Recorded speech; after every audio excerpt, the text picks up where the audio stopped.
ലഹരി മാഫിയയുടെ വേരറുക്കാനായി കേരള പോലീസ് ആരംഭിച്ച പുതിയ പദ്ധതിയായ ഓപ്പറേഷൻ തുഫാൻ ദി നാർക്കോ ഹണ്ടിന്റെ ഭാഗമായി ജില്ലയിൽ നടപടി ശക്തമാക്കി പോലീസ്. ലഹരി മരുന്ന് ഉപയോഗവും കടത്തും തടയുന്നതിനായി പരിശോധനകൾ കർശനമാക്കി.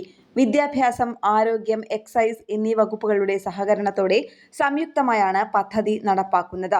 പോലീസ് ഡോഗ് സ്ക്വാഡിനെ ഉപയോഗിച്ചുള്ള പരിശോധനകളും ശക്തമാക്കിയിട്ടുണ്ട്. കഴിഞ്ഞ ദിവസം കുന്നമംഗലം ബസ് സ്റ്റാൻഡ്, സ്കൂൾ പരിസരം, IAM പരിസരം എന്നിവിടങ്ങളിൽ പരിശോധന നടത്തി. പ്രത്യേക പരിശീലനം ലഭിച്ച 296 ബ്ലാക്കി എന്ന സ്നിഫർ നായയുടെ സഹായത്തോടെയായിരുന്നു പരിശോധന. അതിവേഗത്തിൽ മണം പിടിച്ച് ലഹരി വസ്തുക്കൾ ഒളിപ്പിച്ചിരിക്കുന്ന കൃത്യമായ സ്ഥലം കണ്ടെത്താൻ ഇവയ്ക്ക് സാധിക്കുന്നുണ്ട്. MDMA, കഞ്ചാവ്, ഹെറോയിൻ തുടങ്ങിയ മാരക ലഹരി വസ്തുക്കളുടെ മണം തിരിച്ചറിയാൻ മാസങ്ങളോളം നീണ്ട പ്രത്യേക പരിശീലനമാണ് ഈ ഇനം നായ്ക്കൾക്ക് നൽകുന്നത്. ലഹരി മരുന്ന് ഒളിപ്പിച്ച ബാഗുകൾക്കോ വാഹനങ്ങൾക്കോ സമീപമെത്തുമ്പോൾ പ്രത്യേക രീതിയിൽ ഇരുന്നോ മണ്ണ് മാന്തിയോ ഇവ പോലീസിന് സൂചന നൽകും. വരും ദിവസങ്ങളിലും പരിശോധനകൾ കൂടുതൽ ശക്തമാക്കും. വിദ്യാലയങ്ങളും കോളേജുകളും കേന്ദ്രീകരിച്ച് പ്രത്യേക ഡോഗ് സ്ക്വാഡ് പരിശോധനകളും നടത്തും.